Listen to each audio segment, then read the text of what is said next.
Okay, yeah, so chat. So I heard about these guys on Twitter. Apparently, they're a culture first indie studio accelerator in Montreal, which means that they're probably very liberal since Canada is basically the EU of NA. Okay. I'm very excited to see what they're going to showcase, and hopefully we'll learn a thing or two about their country along the way, as there is literally a game set in 17th century Canada. Okay.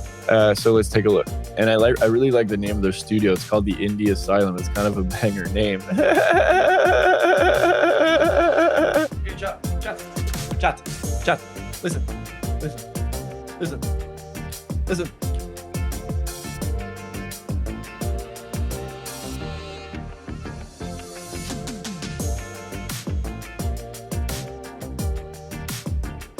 Hey, what's up, pre-notification gang? Alright, today's gonna be a pretty cool stream actually. I got invited to watch the stream. It's gonna be for indie games. And it looks pretty good actually. There's no MMOs in it, but some of these games are pretty interesting. There's a city builder, there's a Metroidvania. I saw this online, it's on Twitter all over the place. A couple of my friends retweeted this. I saw this thing pop up on Twitter. Okay? It's a bunch of indie games. It's a direct for indie games, okay? Now, this company is from Montreal. I am from Montreal. Montreal's in Quebec, okay? French Canada, okay? The only reason we're giving this a shot today is because the host is from my hometown.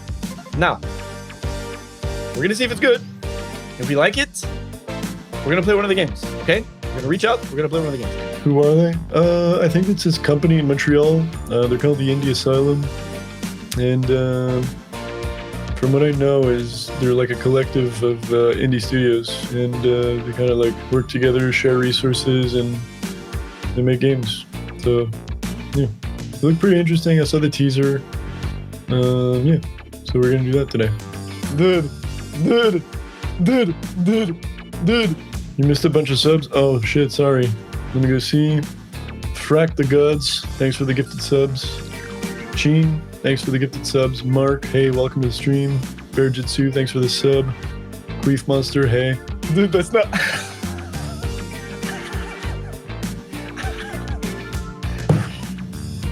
A bunch of you tagged me in this Twitter thread talking about the Asylum Direct. It's like a bunch of indie studios that banded together to make their own Direct. And apparently, there's a chess boxing game announcement in here, so I'm pretty pumped. I think this is a great idea. Selling games as an indie studio has never been harder, actually. So I'm excited to see what this showcase looks like.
Oh my god. But yeah, my point is that I get the appeal of reality TV now.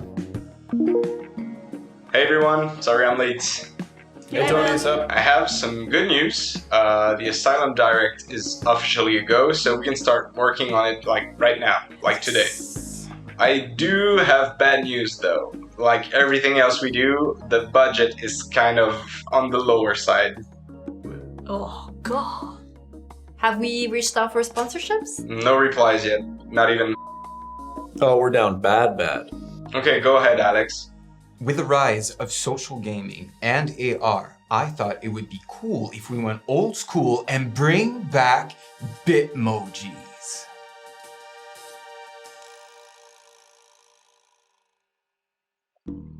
Kim, anything on your side? Well, we can hire a firm to help with this. We don't have enough money for that. But we can all agree that we have enough money for a sick motion Yeah. logo, right? Yes. And what about streamers? We really don't have enough money for that. What do you mean? You'd be surprised at how much they charge for an hour of their time. How much do they charge? Top dogs, 75K. What? What? An hour? Oh my god. That's more than my annual salary. Yeah. Good grief. Really need to start selling feed pics. Oh, we lost Tony. What do we do now? Well, I like Alex's idea. Thank you. The part where we go old school, not the Bitmoji part. Our generation loves a good throwback. We just need to find the right one.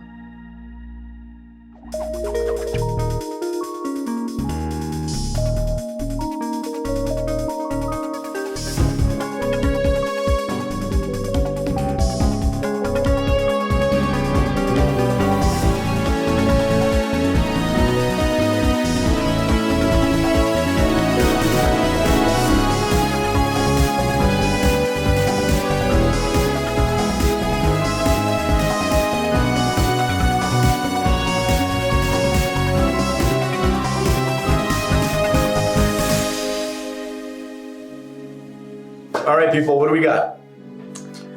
Well, it looks like we got nothing actually. Really? What? Felt like we had something going on there. Yeah. Well, It's getting late, so I propose that we reconvene tomorrow and we start heading to the pub. good job today, guys. We'll get there, Kev. Yeah. We'll try again tomorrow, and we definitely have more time to do it.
What? No.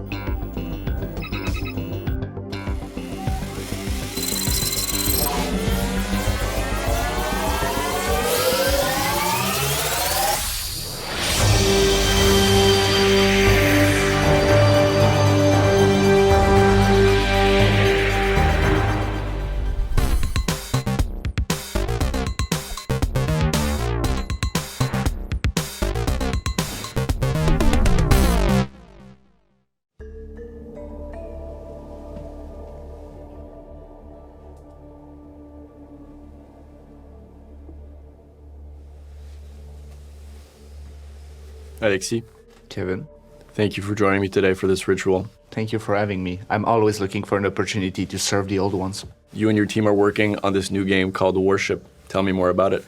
Yes, so Worship is a online multiplayer game, and the goal of the game is to prove your devotion to your god, so it grants you new powers, and you're able to summon it and cause the end of the world, and bring the apocalypse to all of its population. Normal stuff. How did that come together? It has nothing to do with cults, actually. Being huge Nintendo fans in general, but specifically Pikmin, we wanted to revisit this design of being a leader controlling a bunch of following units. And we thought that the cultist team was something that was really fitting to this, and also on brand with the type of games and the type of themes that we want to bring it together. So we decided to go with this cartoon approach to have something that's flavorful and lovely, but also with a theme that's grim and dark to create that strong contrast. There seems to be an emerging market for cult games. How does Worship fit in all that? It goes with two main mechanics. So the Pikmin inspiration, as I mentioned, was the fact that you play as a leader and you have a bunch of units that you can order them around. So you can throw them on the enemies, you can ask them to pick up stuff for you, you can order them to attack the enemies around you, but you can also use them as blood bags. So you can draw blood rituals on the ground using your own health or the one of your followers. And depending on which god you decided to worship, but also which symbol you've drawn into the ground, you will cast different type of spells to defeat the enemies and overcome all of the encounters. I saw back in November you posted a Kickstarter update about your combat system. Can you tell me a little bit more about it? Yes, so it goes with these two specific mechanics that I just mentioned, the followers and the rituals. As a cultist, you don't have any kind of fighting asset. You're not able to defeat the monsters by yourself. You have to use your followers to draw the attention. They'll be able to make their way around to fight stuff. But to help them, you'll be needed with your other teammates to draw symbols on the ground to prepare your rituals. So it goes with the unit management of controlling your units, but also preparing the battlefield with these different blood rituals. You mentioned it was an open world roguelike. That's a very specific combo. Yes, it's something that we always wanted to explore, and it goes with randomly generating a world made of handcrafted events. So we do the own event design, level design, quest design, but we pick from a pool and create a world that's randomly generated each time that you start a new game. So as a typical roguelike, if you die, you have to start over. But if you start over, there's something that will be different, and you'll have a bunch of encounters that you can decide to approach in different ways each time. Sometimes you'll want to fight the monsters around you, but sometimes you maybe want to serve them and try to give them a little gift so they can give you different kind of rewards. Chasing Ras Games was one of the first members to join the Indie Asylum. Why are we such a good fit, do you think? Starting an indie studio is about creative freedom most of the time. And for us, that was the main focus of why we decided to join the Indie Asylum, is that we are able to have multiple resources and share expenses with the Indie Asylum, making sure that we learn best practices together as game developers, but keeping that creative freedom and being able to do exactly the projects that we want to do without any big boss or any big corporation to please, but still having the benefits of having someone with us to help us. That's a really good answer. Thank you. Well, I'm excited to play Worship. I can't wait to sacrifice my friends. It'll be my pleasure. Now, to close this ritual, we must hold hands together and blow out the last candle.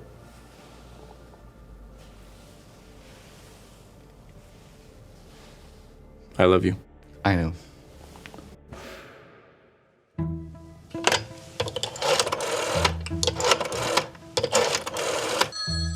Hello. Hey, Kevin, it's Chloe. My friend just told me the strangest thing. Are you free this afternoon? I am. I think I need a drink after hearing her story. Do you want to meet at the bar? Sure, I'll be there. Well, you have my attention.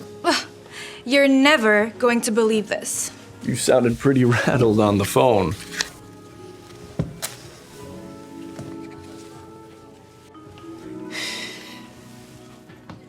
So, what's this thing your friend was telling you about? So you know that famous hotel downtown? The one with the pretty doors and old windows? The Clarington. That's the one. So my friend was staying there over the weekend, and she found out that someone was being stalked. Stalked? Jesus. Your Negroni Spagliato. Oh, With Prosecco in it. stunning! Old fashioned. Thank you. Cheers. Cheers.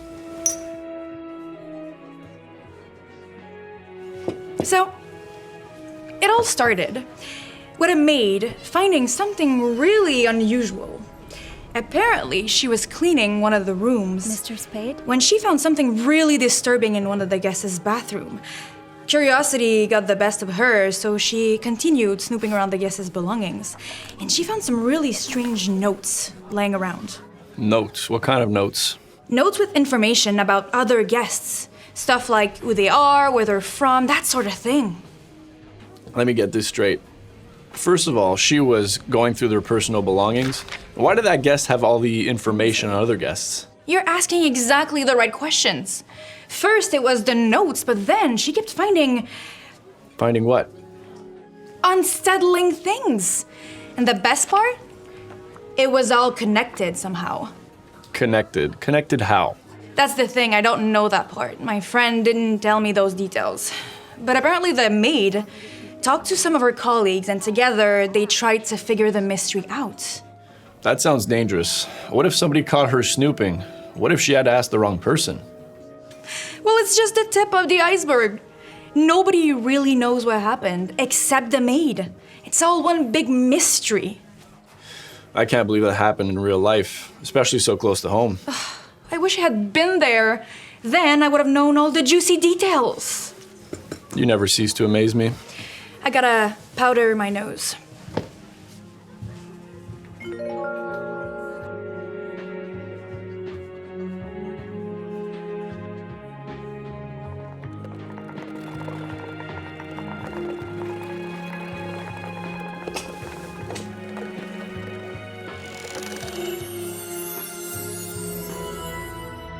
Oh.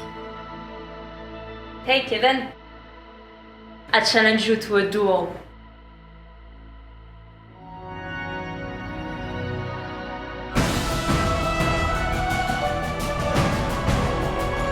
This is Broken Edge. It's a 1 versus 1 dueling game in VR where you can embody different fighters and use their unique techniques and power to win against your friends or enemies online.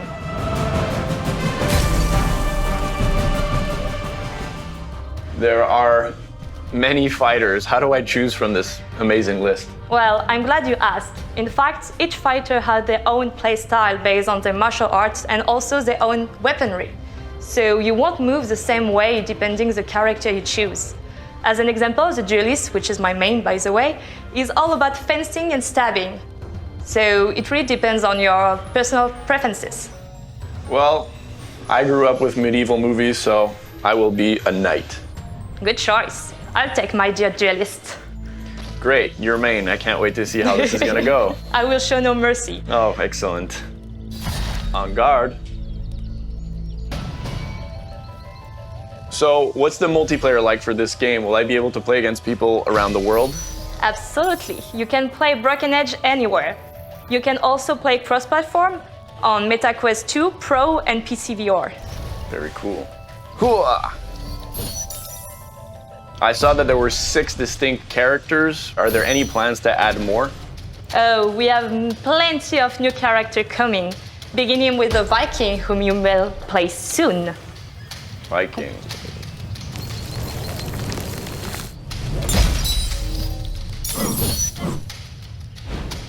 I really love the art style for this game as well. It's very, very unique. Where did the idea come from? It's amazing. Thank you. We really got inspired by the work of the French cartoonist Moebius. So it's all about colorful surrealism, gradient, outlines. We really also wanted to take like a different approach from other fighting games, which are often like dark and gory.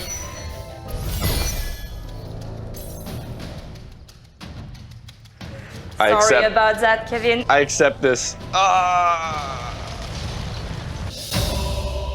The competitive me really loved this game. I can't wait to see what's next.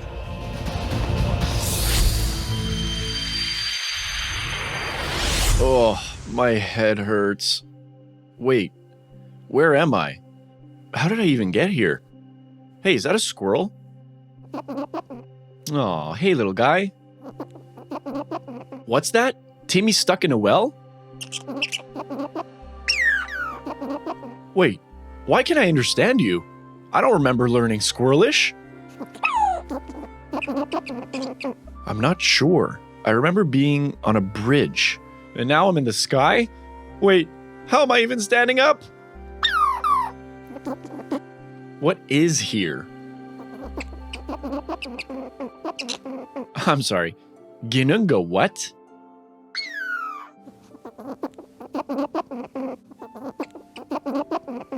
Okay.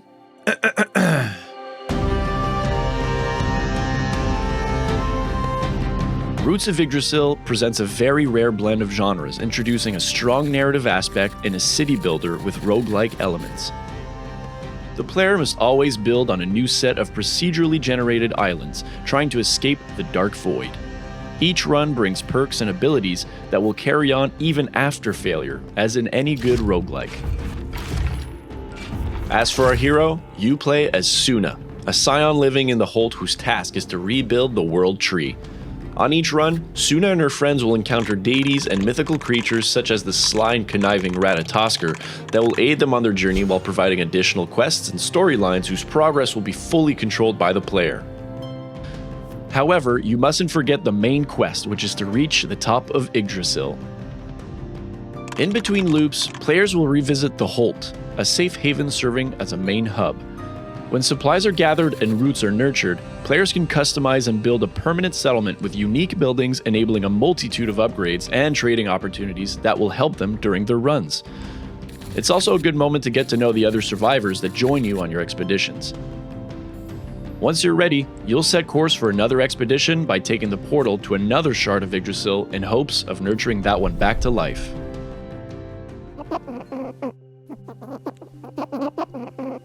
Whoa, Suna sounds badass.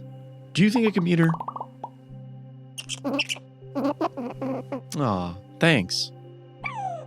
So these expeditions to the broken shards of Yggdrasil are how the survivors rebuild the world tree piece by piece? That sounds awesome. Can I go on one of these expeditions? Will Suna be there?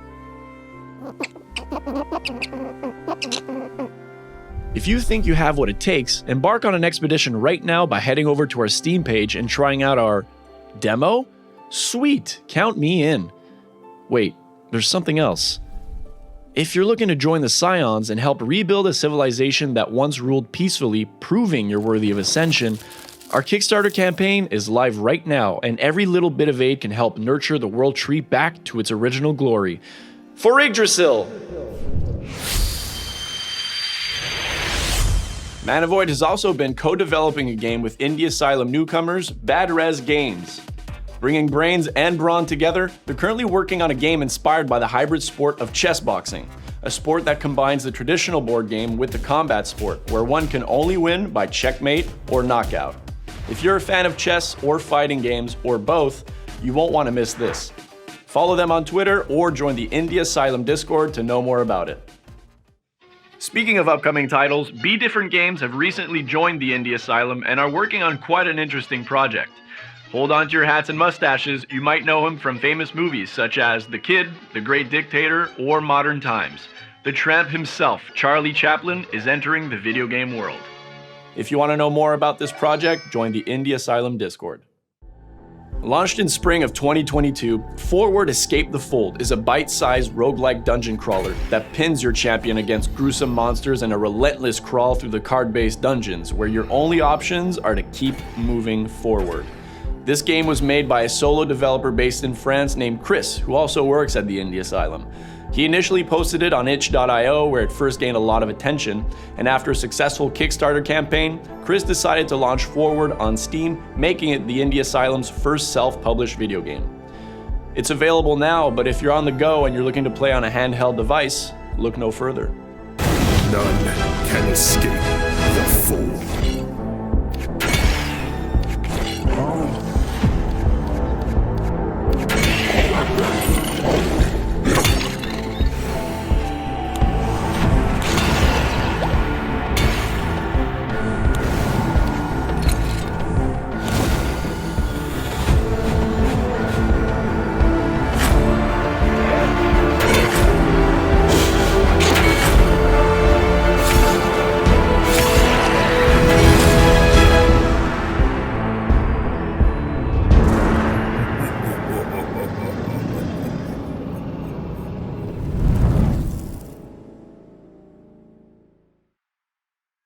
Welcome to Friends with Games, a show where we play games made by our friends and pair it with a drink of choice. My guest today is the co-founder of Lucid Dream Studio, a Montreal-based indie company that is focusing on 2D indie titles. And he's also a friend of mine, Max Grégoire. Max, thank you for being here. I'm really happy to be here, Kev. So, before we get into this, I have the drink that we're going to pair the game with today. Now, I know that you're a wine connoisseur, and so I wanted to bring my A game and surprise you. You might not know this one, but it's called Domaine du Biomorph. It's a 1962. Have you ever seen it before? No, first time. So, do you want to try it with me? Yeah, of course. Let's do it.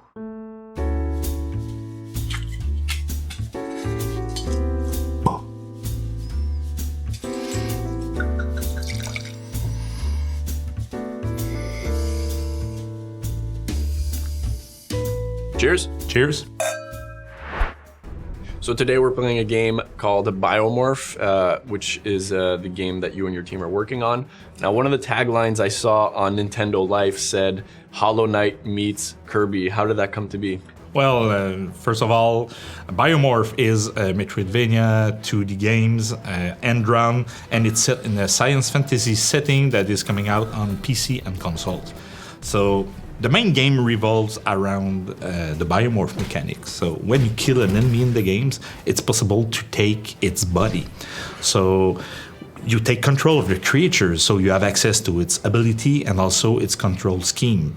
That means that you can use the creatures to navigate around, solve puzzles, and also fight other creatures. So it's great to beat the monster in the game. So shapeshifting or the biomorph mechanic is definitely something I haven't seen in a Metroidvania. How did that idea come to be? We are really huge Metroidvania nerds, so we played tons of them. Of course, we like Hollow Knight and Blasphemous, and we wanted to, create our own take on the genre. The idea came when I was playing Mario Odyssey. I really enjoyed the hat mechanics, and I thought, hey, why don't we use that in our game? So we went ahead with the team, did a prototype with 3 different creatures that we had, and we really enjoyed it. It was great. So this is how the idea of Biomorph came to be.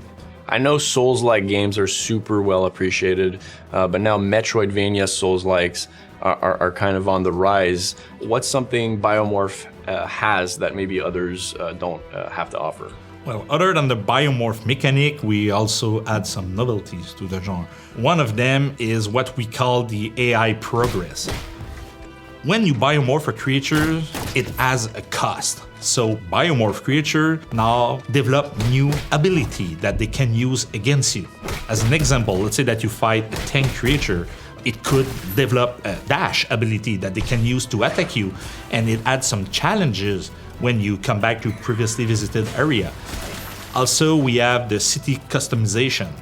Through the game, you will encounter different NPCs and you can recruit them to settle in the main game hub, which is called Blightmoor.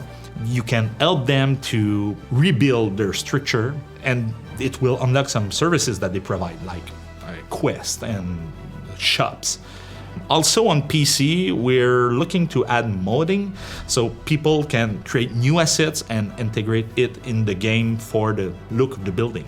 When the community starts adding to the lore, that's when, the best kind of stuff happens. I love when that happens. Now, I'm a big Metroidvania fan, so I have to ask, when can we expect this game to come out? Well, the game should be out by the end of the year. Right now, you can play it on Steam. We have a teaser demo that is available. You can test it out. And at the same time, wishlist us. It's super important for indies like us. Max, thank you so much for coming. When the game fully releases, would you want to come back and do this again? Oh yeah, of course. And at the same time, that would be great if you bring another vintage. I'll have something for you. I'll have something ready for you. Great. Cheers. Cheers.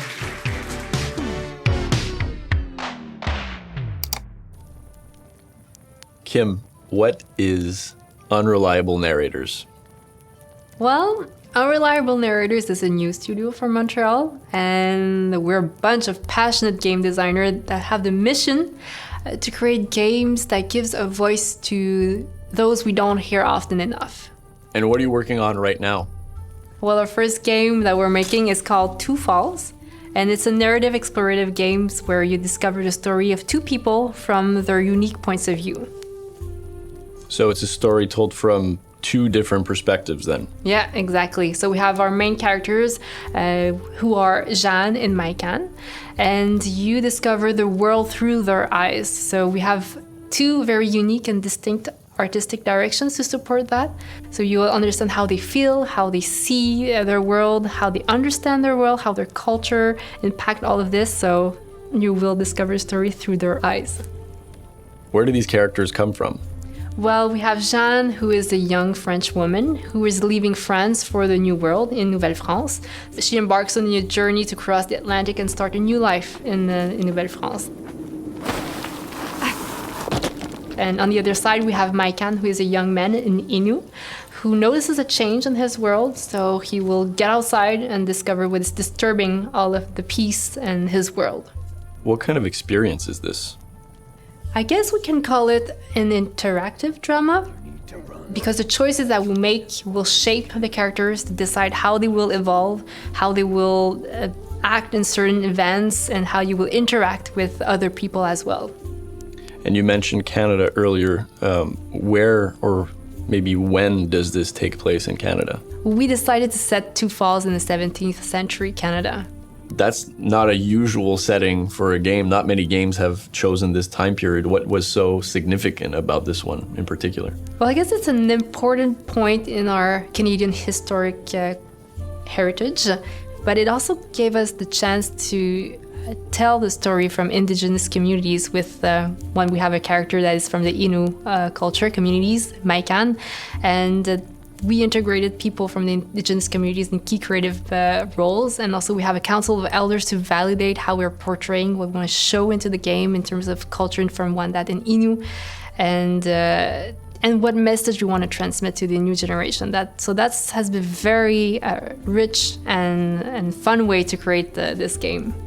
Which supports what you were saying earlier about giving a voice to those we don't hear often. Yes, exactly. Well, I'm really excited for this project. I can't wait to see what's next. Yeah, me too.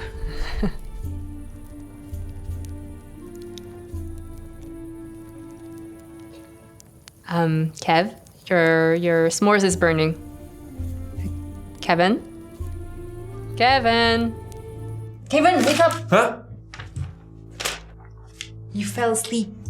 We're waiting for you. Come on. Okay, I'll be right there.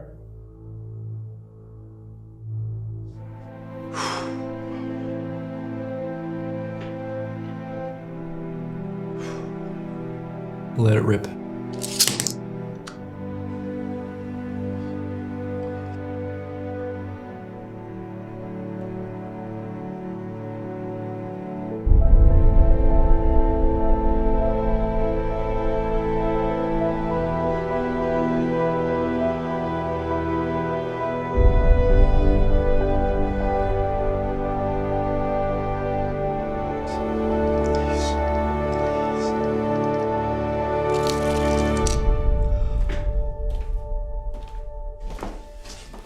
Hey man, you alright? Yo, yes, I'm good. You sure, man? I'm feeling great. What's up? It's Time? Waiting for you, man. All right, let's do it. All right. I'll be right behind you.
God.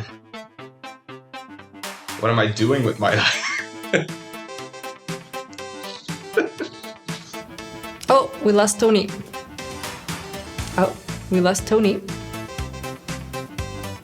Oh, we lost Tony. Went old school and bring back Bitmojis.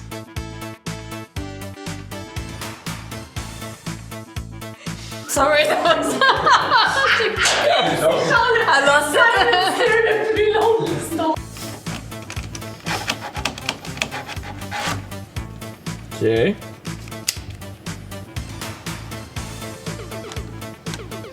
Oh, tá bom.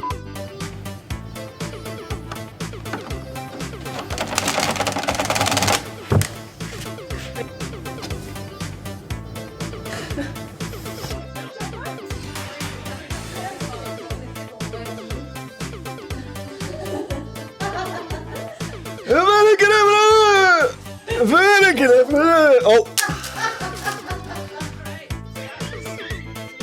I think Chasing Rats Games was one of the first studios to join the indie Asylum. Yeah. Why are we such a compatible match? You would say maybe why are we such a good fit? That's it. That's it. Maintenant, Kev. Mais voyons, non, je peux pas croire. Tabara shubiri. Tahaha. Jakala bobi. Oh. Are these crunches? Yeah, they are. I wanted to have sex before We don't do crunches here.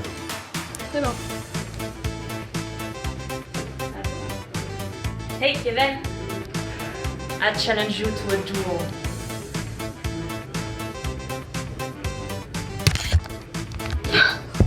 Ça va marcher. T'es sûr qu'on va avoir un écran 4K? Là-bas, il y a des Samsung sur les... Kev, you alright, man? Yo, yes, I am good. What's up? You look ordered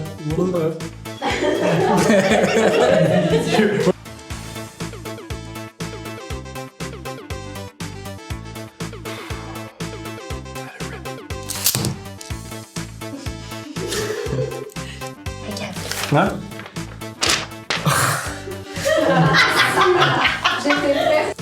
Kev, your s'mores is burning. Kevin? Kevin, your s'more is burning!